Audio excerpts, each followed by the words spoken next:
Good morning, guys. I wanted to talk to you all about my health and wellness goals for 2019. I'm really excited about this, and I wouldn't necessarily call them goals. Anything you do, if you're changing your body or your mind, it's really an experiment. You're going to see what works for you, see what doesn't, try things. You're going to succeed and fail, and everybody's body is so different. So it's really all experiments. My favorite experiment I'm excited for is healing my gut. For the past 7 or 8 months, every time I eat, I bloat so bad I look 6 or 7 months pregnant. It's definitely not a weight issue. I'm only about 105 pounds and I regularly exercise. I do the 1 hour classes all the time at the gym, 3 to 5 days a week. I eat very healthy. What I think caused it is going vegan. I started eating a lot of bread and pasta. And grains are very hard on your digestive system. Any grain is a seed of grass, and humans aren't really meant to digest grass. Cows have 4 stomachs to digest this stuff.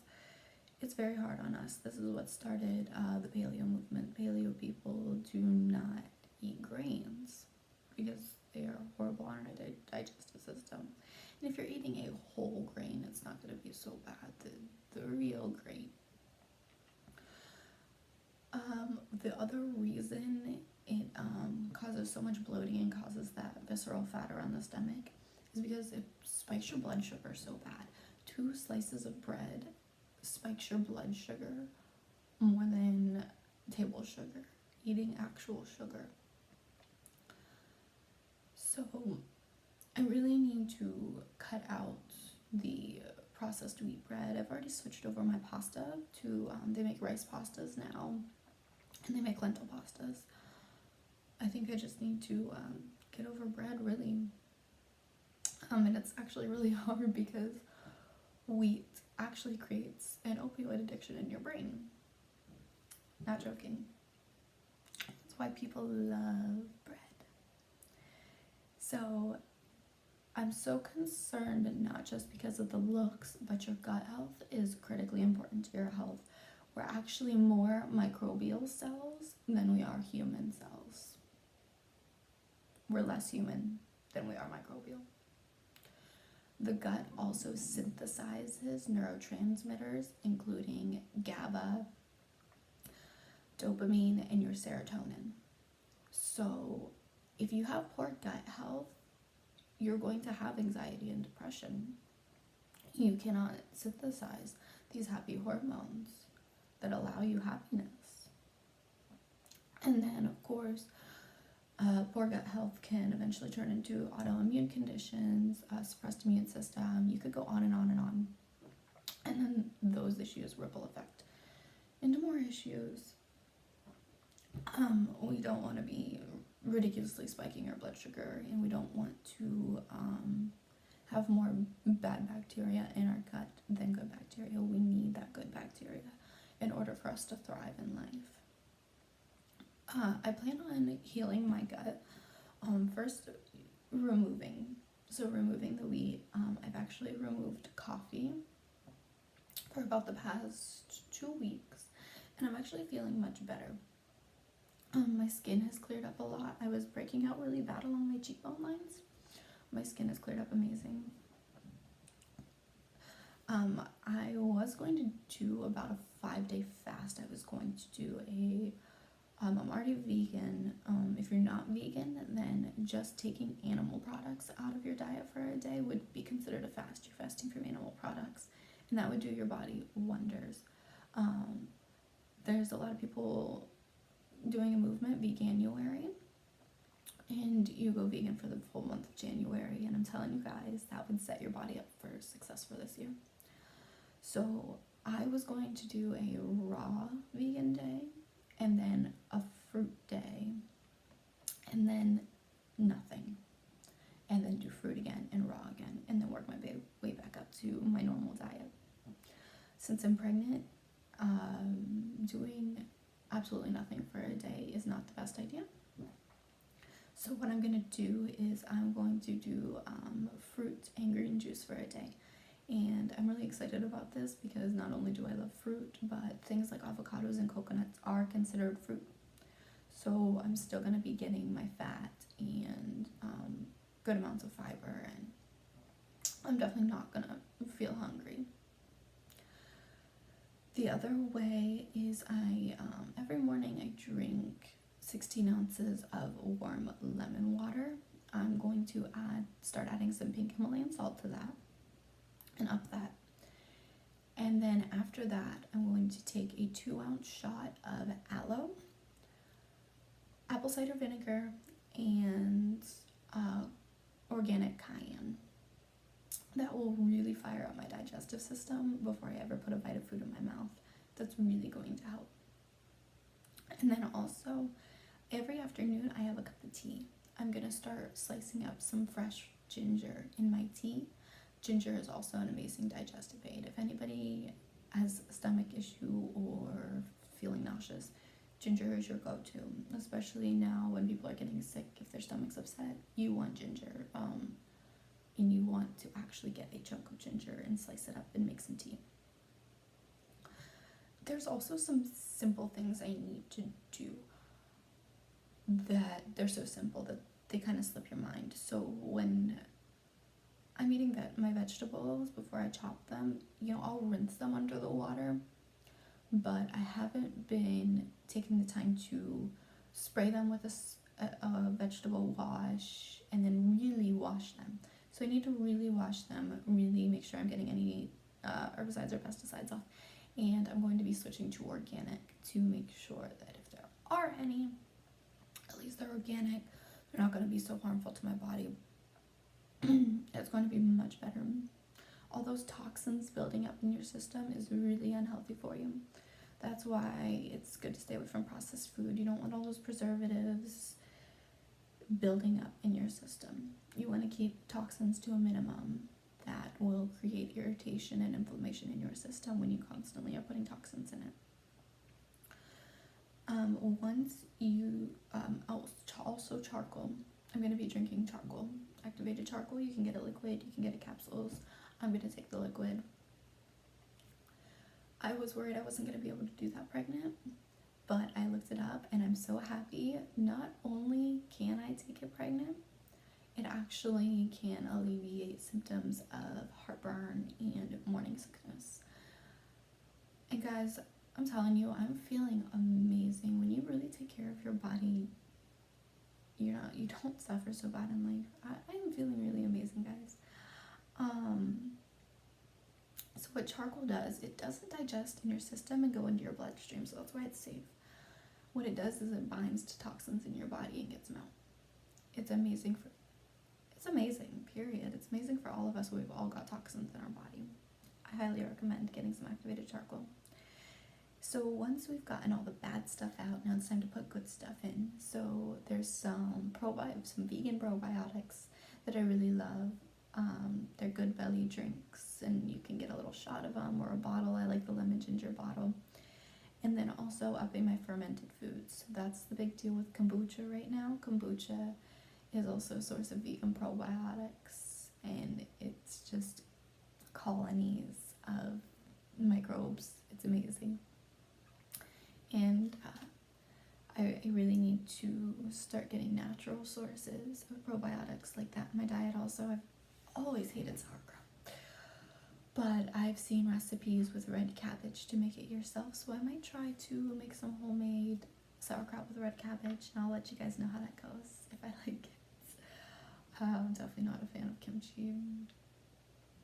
So fermented foods are a little funny for me. I really want to make some real pickles. The ones you get at the store are not going to have the colonies. If you make real pickles, you will have those probiotics. And then there's one more thing I'm going to do. There is a course at a class at my gym called Hardcore every Tuesday. Excuse me. It's 30 minutes of core work, nothing but core work. So guys, I plan on looking better 2 or 3 months pregnant than I have been looking. I'm gonna do it. The other major thing that I need to get in control over in my life is my overwhelm. I used to have really, really bad anxiety attacks. And I was very forgetful, which triggered stress, which triggered anxiety attacks. I told you I stopped drinking coffee about 2 weeks ago. That has also really helped. What coffee does is you actually produce adrenaline, it triggers your stress hormones, your fight or flight. And I know if you're a really heavy coffee drinker, you might not even notice that the stuff is activated, but I notice every time I drink a cup of coffee, especially if it wasn't organic, I was snapping on my kids a lot more. I didn't have as much patience. I didn't even think about a response. I was in reactive mode. I was reacting instead of responding in life. And I was getting really nervous, and it was actually triggering my anxiety, which was a really vicious cycle for me, because when I got overwhelmed and started feeling time shortageness, which is my main trigger for overwhelm, is feeling like there's too much to do in too little time, that's when I would drink my coffee to get myself out of my head and into my body and just move, just get stuff done, get out of your head. And so it was a really vicious cycle, because I'd get overwhelmed, so I'd drink coffee, and then that would trigger anxiety, and it's a really vicious cycle for me. But for the last 2 weeks, I've not had any coffee, and I have felt so much better, so much more calm. I feel like I can control myself much better. Like I said, my skin's clearing up. And I've also always been anemic, and coffee just depletes your vitamin stores, and I've really felt much better overall, because I'm not getting dehydrated, and my vitamins are not being depleted by coffee. So the other way that I'm going to control my overwhelm, other than quitting coffee, is a radical self-care. And if you guys are not putting self-care as a priority, you're definitely going to feel overwhelmed. I know that if I don't wake up and take care of myself before my kids wake up, as soon as my kids wake up, they need this, they need that, they need this, they need that. I have to make breakfast, I have to change diapers. And then 2 hours will go by and I haven't taken a sip of water, I haven't gotten myself dressed. I've been taking care of them. And that does not feel good when you've gone your first 2 hours of your day not taking care of yourself. Now, I woke up at 5:30 this morning, I've taken care of myself, I've meditated, I've journaled, I've done my makeup, which I don't do very often, and that just makes me feel really good. I've drank my lemon water. I'm gonna be excited when my kids wake up. I'm gonna be so ready to serve them and do for them, because I've already done for myself. And that's going to seriously reduce my overwhelm and my anxiety. So like I mentioned, journaling gets everything that's swirling around in your head out and on paper. And once it's out of your brain and on paper, you have so much more room in your brain for the other things that are coming in your life. We could go on and on for a half hour about meditation. Just do it. Having a good night routine. If I go to bed overwhelmed, I'm gonna wake up overwhelmed. If I go to bed with a messy house and I wake up to that, oh my god, I'm not gonna be happy when I wake up. I'm gonna immediately have to clean. Once again, you don't want to do that. You want to make sure you're prepared.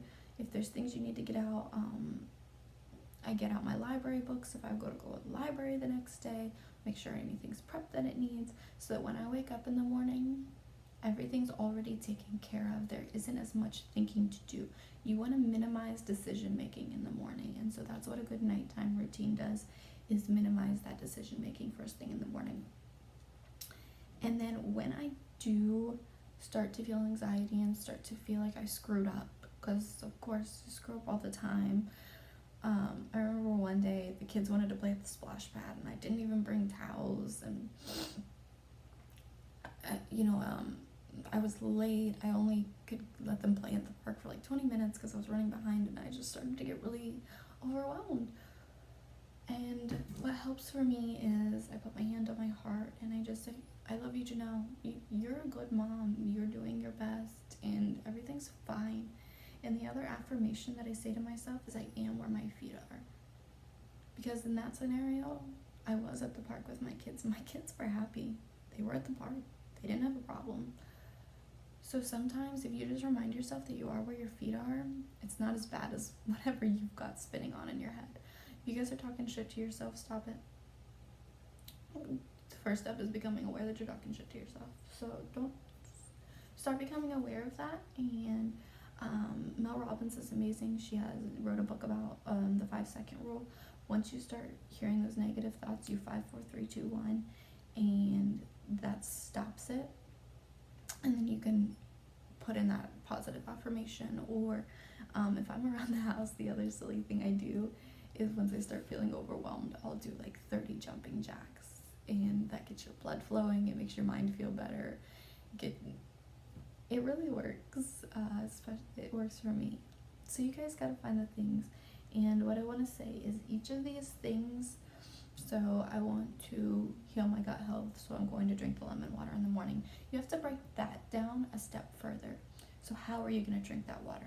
So how I'm going to drink that water is I'm going to cut lemons before bed. I'm going to have my glass out. I'm going to have my pot out because I like to warm the water. You have to break that down. And making sure I wake up early enough to drink it. Because like I said, if my kids get up before me, I'm not even going to remember to drink that water. So you need your goal, how you're going to do it, and then how you're going to do that. It's got to be broken down into doable steps. And the other thing that really trips people up is habit changes can feel really resistant. If it's stressing you out, if you don't have a really good reason why. That's why I spent so much time on why I wanted to do these things. The why is going to make you feel like it's not somebody telling you to do something. You're doing it because you want to. And if you're still feeling resistant and stressed, then you're not doing it from a place of alignment. You want to be doing things because you know that this is going to make me feel good. It needs to be a joyful impulse. I'm so excited to drink my lemon water in the morning. I'm so excited to go to the gym. I know it's going to feel good. Habit changes need to feel good, and you need to know you're doing them to feel good, because that's what we all want. We all just want to feel good. If you're dealing with any of these things like me, because I know they're really common issues, bloating and overwhelm, or if you've got a bunch of things you know you need to work on and you need to gain clarity on which you want to focus on, and then you need to gain clarity on how you're going to do that. Guys, I am now an integrative nutrition coach. I am studying through the Institute of Integrative Nutrition. You guys can message me or comment me and get a free 1-hour consultation with me. And the first person who is really excited is going to get free one-on-one sessions with me. That's a really good deal. I can only do that for one person. So message me, comment, and we are going to get clarity, get alignment, and make shit happen. Bye, guys.